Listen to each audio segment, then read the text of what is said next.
बिस्मिल्लाहिर्रहमानिर्रहीम। अस्सलाम वालेकुम डियर स्टूडेंट्स। जैसा कि आप जानते हैं कि लास्ट लेक्चर में हमने चैप्टर 19 के फर्स्ट 3 टॉपिक्स को बड़ी डिटेल में डिस्कस किया था और वो टॉपिक्स थे relative motion, frame of reference and special theory of relativity.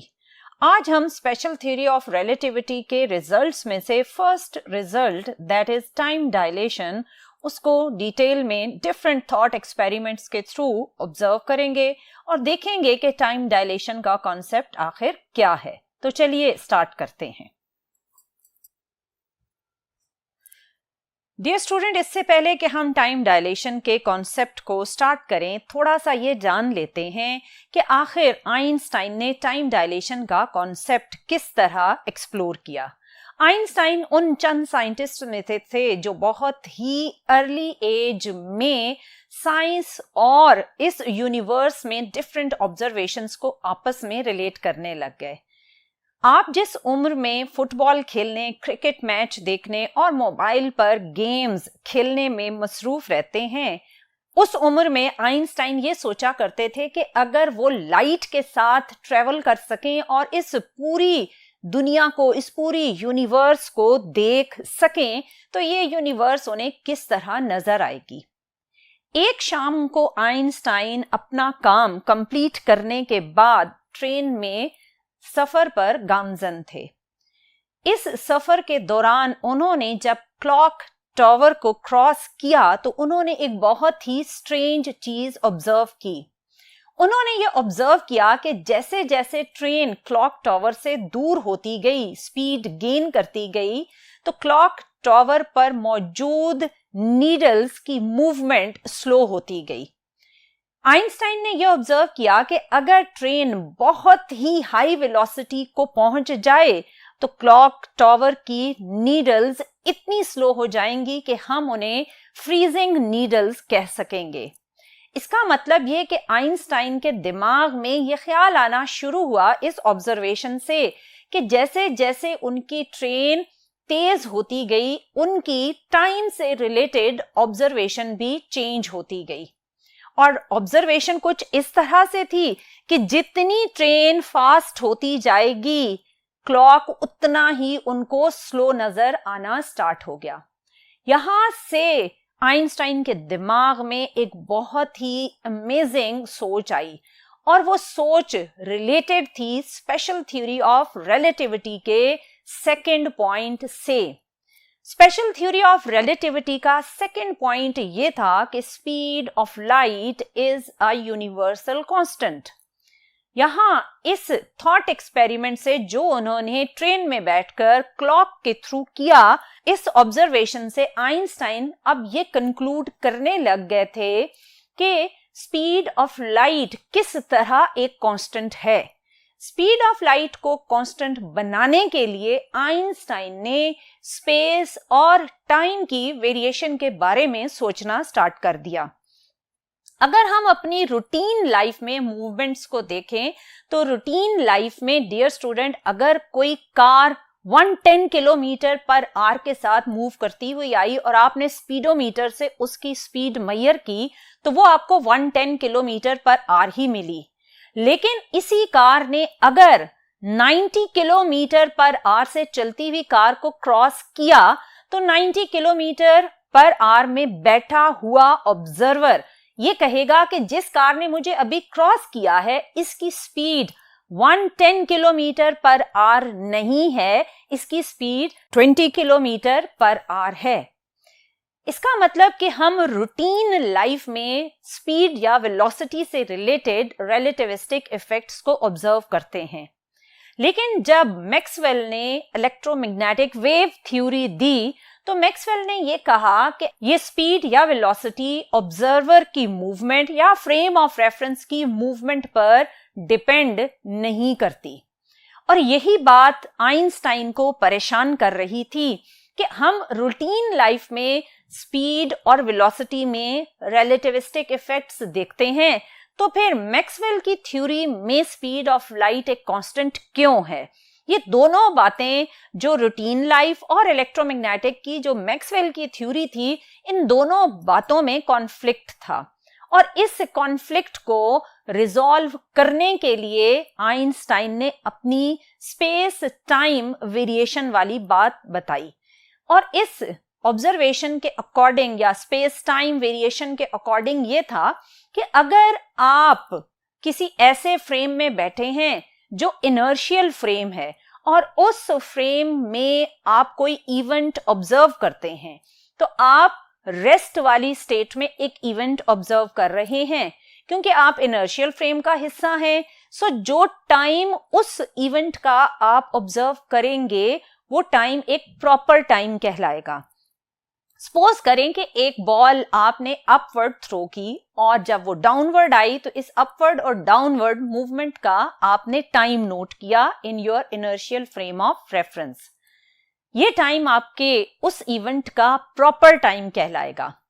अब अगर आप इसी इवेंट को यानी बॉल को अपवर्ड और डाउनवर्ड मूव करते हुए ऑब्जर्व करना है और आप अपनी सिचुएशन थोड़ी चेंज कर लें, अब यही सिचुएशन हम थोड़ी इस तरह ट्रांसफॉर्म करते हैं कि आप उस फ्रेम से बाहर आ जाएं और आप भागते हुए इस बॉल की अपवर्ड और डाउनवर्ड मूवमेंट को ऑब्जर्व करें। या ये भी पॉसिबल है कि फ्रेम जिसके अंदर ये इवेंट हो रहा है वो तेजी के साथ चलना शुरू कर दे और आप बाहर रेस्ट पर खड़े हों। इन दोनों सिचुएशंस में एक चीज मूव कर रही है। सो अब इन दो सिचुएशंस में जब आप उस सेम इवेंट का टाइम नोट करेंगे तो वो टाइम ओरिजिनल यानी प्रॉपर टाइम से डिफरेंट आएगा। मैं इस सिचुएशन को दोबारा आपके लिए रिपीट कर देती हूं। ऐसा फ्रेम ऑफ रेफरेंस जो इनर्शियल फ्रेम ऑफ रेफरेंस है और उस फ्रेम ऑफ रेफरेंस में आप खड़े होकर कोई ऑब्जर्वेशन करते हैं और उस ऑब्जर्वेशन का टाइम नोट करते हैं तो वो टाइम कहलाएगा प्रॉपर टाइम। अब अगर आप उस फ्रेम ऑफ रेफरेंस से बाहर आ गए और आपने दौड़ते हुए उसी सेम इवेंट को ऑब्जर्व किया, या फिर आप बाहर आ गए और स्टैटिक खड़े रहे और वो फ्रेम तेजी से चलता हुआ आपके सामने से गुजरा, इन दोनों सिचुएशंस में जब आप उसी सेम बॉल की अपवर्ड और डाउनवर्ड मूवमेंट का टाइम नोट करेंगे तो वो डिफरेंट टाइम आएगा और वो टाइम उस प्रॉपर टाइम से डिफरेंट है। सो ये टाइम कहलाएगा रिलेटिव टाइम या रिलेटिविस्टिक टाइम। इसका मतलब ये हुआ डियर स्टूडेंट्स कि टाइम जब आप फ्रेम ऑफ रेफरेंस को चेंज करते हैं तो ऑब्वियसली टाइम की वैल्यू चेंज हो जाती है। इसे अभी हम एक थॉट एक्सपेरिमेंट के थ्रू भी ऑब्जर्व करेंगे, लेकिन पहले डियर स्टूडेंट देख लेते हैं कि जो अभी मैंने आपको प्रॉपर टाइम और रिलेटिविस्टिक टाइम की स्टोरी समझाई, इसको रिटन फॉर्म में आप किस तरह ट्रांसफॉर्म करेंगे। प्रॉपर टाइम क्या है? If an observer is stationary in an inertial frame of reference, he measure the time interval T0 between two events in his frame. This time interval is known as the proper time. ये अभी मैंने आपको समझाया कि अगर ball आप ही के frame में अपवर्ड डाउनवर्ड मूव हुई और आपने फ्रेम के अंदर खड़े होकर उसका टाइम नोट किया तो वो टाइम क्या कहलाएगा? Proper time. अब आप उस फ्रेम से बाहर आ गए, आप स्टैटिक होकर एक चलते हुए फ्रेम को ऑब्जर्व करें या फ्रेम स्टैटिक हो और आप चलते हुए उस इवेंट को ऑब्जर्व करें, तो जो टाइम नोट होगा वो कहलाएगा relativistic time. So relativistic time क्या होगा? If the observer is moving with respect to frame of events with velocity v, या फिर the frame of events is moving with respect to the observer with velocity v। ये दोनों situations अभी मैंने आपको समझाई। इन दोनों सिचुएशंस में जो आप टाइम नोट डाउन करते हैं वो टाइम कहलाता है रिलेटिविस्टिक टाइम। और इस रिलेटिविस्टिक टाइम को मेजर करने के लिए आइंस्टाइन ने जो फार्मूला दिया वो फार्मूला था T is equal to T0 over 1 minus V square over C square। इसमें T0 है प्रॉपर टाइम और T है रिलेटिविस्टिक टाइम, C है स्पीड ऑफ लाइट और V है वेलोसिटी ऑफ द फ्रेम। जिस स्पीड के साथ, जिस वेलोसिटी के साथ वो फ्रेम मूव करेगा, वो वेलोसिटी आप यहां पर पुट करेंगे। इस फार्मूले को समझने के लिए कि ये फार्मूला बेसिकली किस तरह डिराइव हुआ था, हम एक थॉट एक्सपेरिमेंट करते हैं और देखते हैं कि उस थॉट एक्सपेरिमेंट में कैसी सिचुएशन होगी जिसमें आप टाइम डायलेशन के फार्मूले को डिराइव कर सकेंगे। तो चलिए डियर स्टूडेंट, थॉट एक्सपेरिमेंट को स्टडी करते हैं। डियर स्टूडेंट, थॉट एक्सपेरिमेंट में आप सपोज करें कि आप एक स्पेसशिप में बैठे हुए हैं। वो स्पेसशिप एक कांस्टेंट हायर वेलोसिटी के साथ मूव कर रही है और आपने एक ऐसा लाइट पल्स यूज करना है जो लाइट पल्स जनरेट हो और उस स्पेसशिप की छत में लगे हुए मिरर से बाउंस बैक होकर वापस जहां से वो लाइट पल्स इमिट हुई थी वहां पर पहुंच जाए। इस सिचुएशन में जो लाइट पल्स का सोर्स है और जो स्पेसशिप की छत है जहां मिरर अटैच्ड है, इसके बीच का डिस्टेंस आप कंसिडर कर लें कि 8 है। अब आप इसी फ्रेम के अंदर यानी स्पेसशिप के अंदर खड़े हैं। आपने प्रीवियस जो अभी मैंने आपको बात बताई वो आपने याद रखनी है कि रिलेटिविस्टिक टाइम क्या है। आप अभी फ्रेम के अंदर खड़े हैं और आप इस लाइट पल्स को मिरर तक जाते हुए और फिर मिरर से वापस लाइट सोर्स तक आते हुए ऑब्जर्व करेंगे और इस ड्यूरेशन का टाइम इंटरवल कैलकुलेट करेंगे। डियर स्टूडेंट, जैसे ही लाइट पल्स जनरेट हुई, मिरर से बाउंस बैक होकर वापस नीचे आई, तो इसमें उसने जो टोटल डिस्टेंस कवर किया है वो है 2h।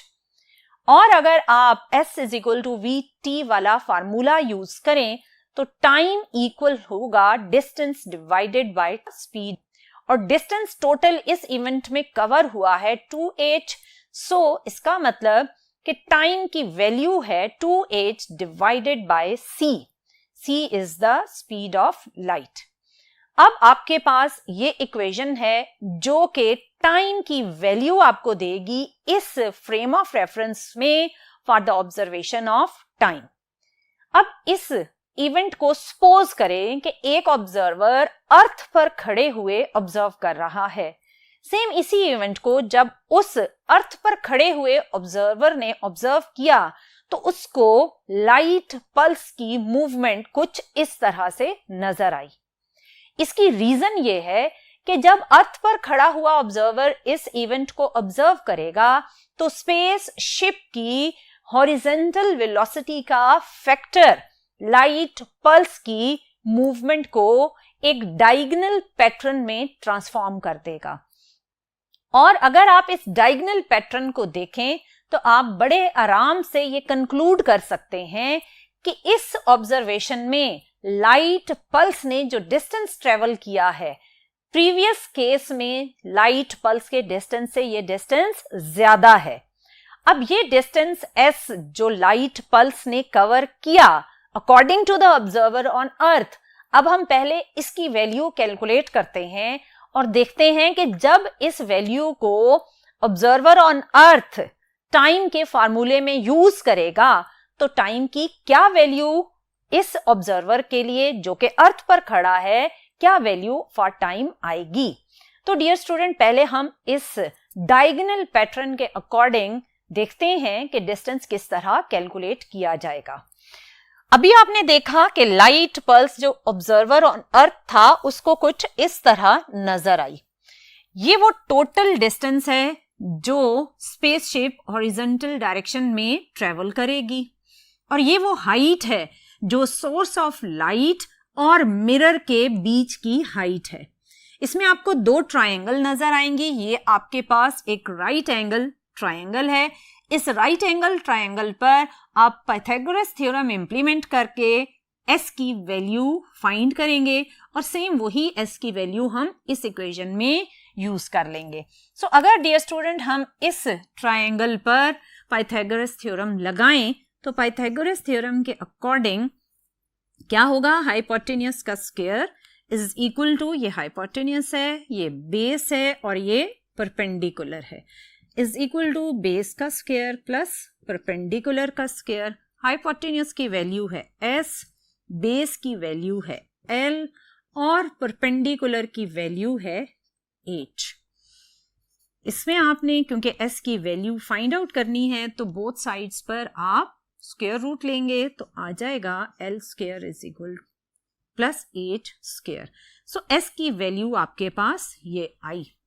अब आप ऑब्जर्व करें कि वो ऑब्जर्वर जो अर्थ पर है उसको 2s के अकॉर्डिंग लाइट पल्स मूव होती हुई नजर आई।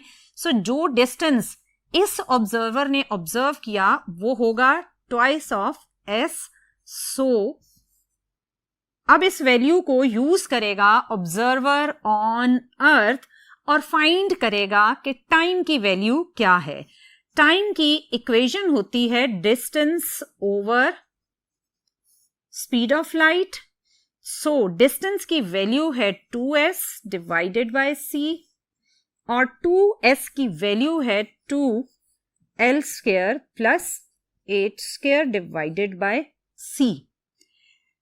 ये वो फैक्टर है 2l square plus a square under root जो ऑब्वियसली जो स्पेसशिप में बैठा हुआ ऑब्जर्वर था उसने जो डिस्टेंस मेजर किया था दैट वाज जस्ट 2h, उससे ये वैल्यू बहुत ग्रेटर है।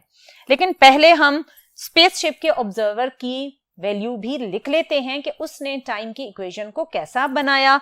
सो फिर दोनों इक्वेशंस को कंपेयर करके देखेंगे कि किसके पास टाइम की वैल्यू कम आई है और कौन ज्यादा टाइम की वैल्यू को कैलकुलेट करेगा।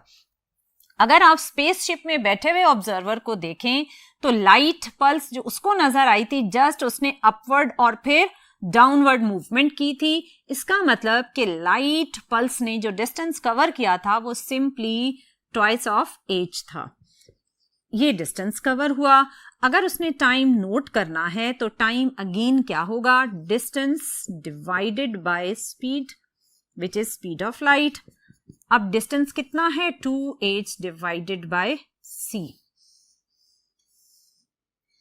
अब अगर आप कंपेयर करें इस फैक्टर को तो ये फैक्टर है 2 under root l square plus h square divided by c और ये फैक्टर है 2h डिवाइडेड बाय c। ये वैल्यू ऑब्वियसली इस वैल्यू के मुकाबले में बहुत ही कम होगी क्योंकि यहां पर 2h का फैक्टर बहुत ही स्मॉल है as compare to 2l square plus h square. अगर आप इन दोनों फैक्टर्स को देखें तो आपको अंदाजा होगा कि जो टाइम यहां कैलकुलेट किया जाएगा उस टाइम की वैल्यू बहुत ही कम आएगी और जो time observer on earth calculate करेगा वो टाइम आपके पास एक बिगर अमाउंट में आएगा। इसका मतलब ये हुआ कि अर्थ पर खड़े होकर जब आपने सेम इवेंट को ऑब्जर्व किया तो स्पेसशिप के टाइम की वैल्यू और अर्थ पर आने वाली टाइम की वैल्यू में फर्क आ गया और ये फर्क कहलाता है relativistic effect in time observation. और इसी सारे फिनोमेना को आइंस्टाइन ने टाइम डायलेशन के कॉन्सेप्ट के अकॉर्डिंग एक्सप्लेन किया। क्योंकि अभी ये जस्ट एक इक्वेशन की फॉर्म में है, इसको हम न्यूमेरिकल फॉर्म में यानी वैल्यूज की फॉर्म में टाइम को ऑब्जर्व करने के लिए एक छोटी सी एग्जाम्पल कंसिडर करते हैं और एग्जाम्पल में हम वैल्यू ऑफ टाइम को कंपेयर करके देखेंगे कि टाइम किस फ्रेम में स्लो हो गया और किस फ्रेम में फास्ट हो गया। इस एग्जाम्पल में स्पेसशिप का जो क्लॉक है वो स्लो चल रहा था और जो अर्थ पर क्लॉक है वो फास्ट चल रहा है। अर्थ का क्लॉक जल्दी जल्दी चलते हुए सेम इवेंट को एक बिगर टाइम में मेजर कर रहा है और स्पेसशिप का क्लॉक कंपैरेटिवली स्लो चलते हुए सेम इवेंट को कम टाइम में ऑब्जर्व कर रहा है। सो इसी चीज को अब हम देखते हैं मैथमेटिकल एग्जाम्पल के थ्रू कि क्या हमारे उस एग्जाम्पल में भी आंसर सेम इन्हीं कॉन्सेप्ट्स के अकॉर्डिंग आते हैं या डिफरेंट आते हैं। डियर स्टूडेंट, एग्जाम्पल हमने कुछ इस तरह से ली कि एक स्पेसशिप है जो 60% ऑफ स्पीड ऑफ लाइट के साथ मूव कर रही है अराउंड द अर्थ, और ये स्पेसशिप उस ऑर्बिट में पूरे 1 साल के लिए ट्रेवल करती रही। अब 1 साल के बाद जब वो जमीन पर आई तो जमीन पर मौजूद ऑब्जर्वर ने क्या टाइम बताया कि वो स्पेसशिप, क्या अर्थ पर मौजूद ऑब्जर्वर ने भी यही बताया कि वो स्पेसशिप 1 साल के लिए वहां ऑर्बिट कर रही थी, या फिर अर्थ पर मौजूद ऑब्जर्वर ने एक डिफरेंट टाइम बताया? सो इसको कैलकुलेट करते हैं और देखते हैं। t is equal to T naught over 1 minus V square over C square. इसमें t नॉट है प्रॉपर टाइम, और मैंने आपको स्टार्ट में बताया था कि वो फ्रेम जिसके अंदर आप खुद मौजूद हैं और वहां आप कैलकुलेशन कर रहे हैं तो वो आपका प्रॉपर टाइम होगा। अब इसमें क्योंकि आप स्पेसशिप में मौजूद हैं जो 1 साल के लिए एक ऑर्बिट में रिवॉल्व कर रही है with 60% of speed of light, तो आपका जो प्रॉपर टाइम होगा वो 1 ईयर होगा। सो यहां पर हम टी नॉट की जगह पुट करेंगे 1 ईयर, और यहां पर जो स्पीड जिसके साथ आप ट्रेवल कर रहे हैं या आपकी स्पेसशिप ट्रेवल कर रही है वो है 0.6 c whole square divided by c square. इसको अगर आप सॉल्व करें तो वैल्यूज कुछ इस तरह आएंगी। इसमें आप c स्क्वायर को जब ओपन करेंगे तो 0.6 का स्क्वायर किया तो ये बन गया 0.36, और ये c square divided by c square, ये दोनों फैक्टर्स कैंसिल हो गए। जब आपने 1 में से 0.36 को सब्ट्रैक्ट किया तो आपके पास फैक्टर आएगा, यहाँ पर सब्ट्रैक्ट करने से 0.64, और ये 1 ईयर है। और जब आपने इसको रूट को हटाया तो ये बन गया 0.8, और जब आप इस 0.8 को सॉल्व करेंगे तो ये आएगा 1.25 ईयर्स। डियर स्टूडेंट, जरा टाइम की वैल्यू देखें, वो है 1.25 ईयर्स। इसका मतलब क्या है? इसका मतलब ये कि आपको स्पेसशिप में लगेगा कि सिंपली आप 1 साल गुजार रहे हैं, लेकिन जब आप अर्थ पर आएंगे तो अर्थ पर मौजूद ऑब्जर्वर आपको ये कहेगा कि आपने 1 साल नहीं गुजारा, आपने 1.25 ईयर्स गुजार दिए हैं। और एक्चुअली ये 1.25 ईयर्स अर्थ पर पास हुए होंगे as compare to the clock in the spaceship. इसका मतलब कि स्पेसशिप ऑब्वियसली जब भी किसी भी ऑर्बिट में हायर वेलोसिटी के साथ मूव करती है तो उस स्पेसशिप में मौजूद क्लॉक स्लो हो जाता है। इन्हीं कॉन्सेप्ट्स के अकॉर्डिंग जब आपने ग्लोबल पोजिशनिंग सिस्टम बनाया, और ग्लोबल पोजिशनिंग सिस्टम में आपने सैटेलाइट्स को अगर लॉन्च करना है तो सैटेलाइट को लॉन्च करते हुए रिलेटिविस्टिक इफेक्ट्स का ख्याल रखा जाता है।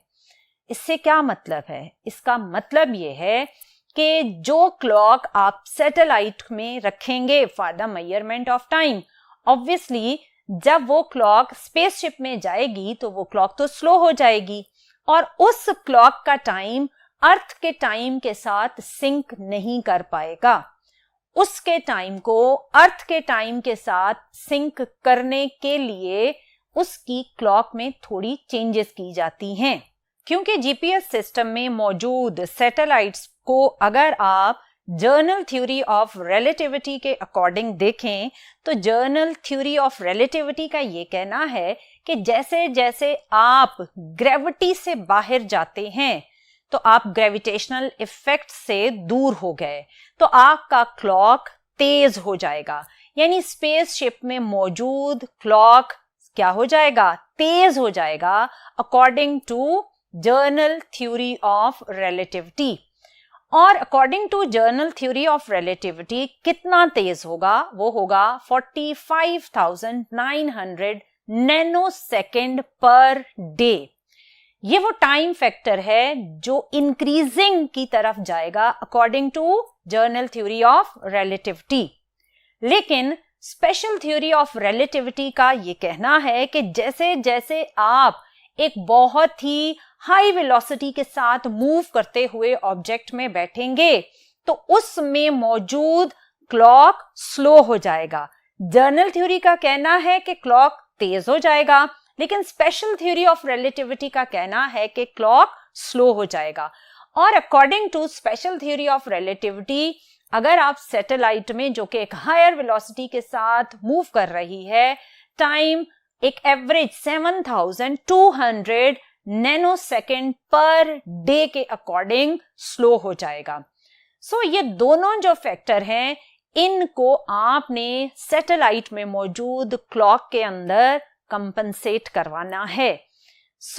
इन दोनों फैक्टर्स के अकॉर्डिंग आप स्पेसशिप में मौजूद क्लॉक की जो नीडल मूवमेंट है उसे अर्थ की नीडल मूवमेंट के साथ सिंक्रोनाइज्ड करवाते हैं, ताकि जब डिफरेंट ऑब्जर्वेशंस और कैलकुलेशंस और कम्युनिकेशंस किए जाएं तो सैटेलाइट और अर्थ का आपस में इन टाइम कनेक्शन रहे।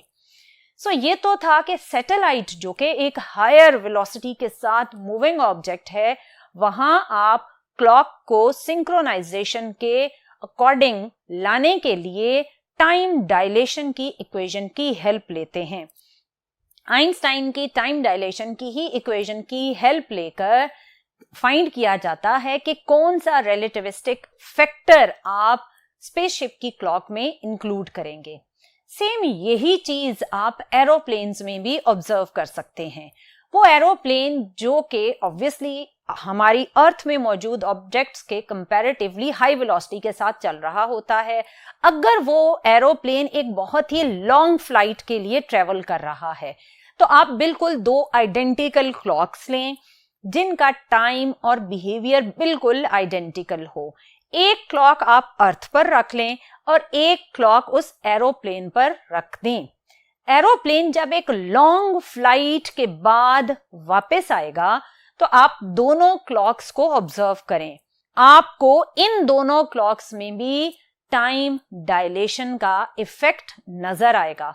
वो क्लॉक जो एरोप्लेन में थी, वो clock 1 billionth of a second, कितना 1 billionth of a second slow होगी as compare to the clock on the earth.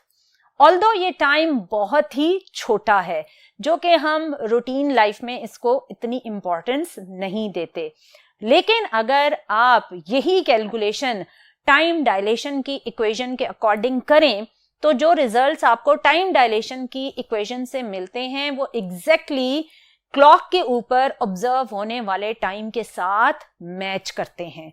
Dear student, ये देखा आपने कि यही चीजें हमारी रूटीन लाइफ में भी हायर वेलोसिटी ऑब्जेक्ट्स के अंदर एग्जिस्ट करती हैं, लेकिन हम उन्हें इग्नोर कर रहे होते हैं। सो डियर स्टूडेंट, अगर आप यंग रहना चाहते हैं, आप चाहते हैं कि जल्दी बूढ़े ना हो, तो फिर आप ऐसे फ्रेम में बैठें जो स्पीड ऑफ लाइट के साथ मूव कर रहा हो, तो आपका एजिंग प्रोसेस स्लो हो जाएगा। एजिंग प्रोसेस यानी बायोलॉजिकल इफेक्ट्स भी टाइम डायलेशन के थ्रू जनरेट होते हैं। डियर स्टूडेंट, आपने देखा कि टाइम डायलेशन का इफेक्ट हमारे सराउंडिंग में मौजूद बहुत सारे इवेंट्स में हो रहा है, लेकिन कुछ इवेंट्स में क्योंकि वेलोसिटीज बहुत ही स्लो होती हैं, वहां ये इतना क्लियरली ऑब्जर्व नहीं होता या ऑब्जर्व ही नहीं किया जा सकता। और वो ऑब्जेक्ट्स जो हायर वेलोसिटीज के साथ अप्रोच कर रहे हैं, वहां पर हमें टाइम डायलेशन का effect according to the time dilation equation which is t is equal to t naught over 1 minus v square over c square, इसके अकॉर्डिंग ही मिलता है। अगर आप एप्लीकेशंस देखें टाइम डायलेशन की, तो टाइम डायलेशन की एप्लीकेशंस में आप लिख सकते हैं कि time dilation is applied on a satellite in global positioning system, and it is also applied to all the timing processes, चाहे वो फिजिकल हैं, चाहे वो केमिकल हैं या बायोलॉजिकल मींस एजिंग प्रोसेस है, इन सारे प्रोसेसेस पर टाइम डायलेशन इफेक्ट करता है। डियर स्टूडेंट, ये तो था स्पेशल थ्योरी ऑफ रिलेटिविटी का first point, that is time dilation. आने वाले लेक्चर्स में हम देखेंगे length contraction and mass variation.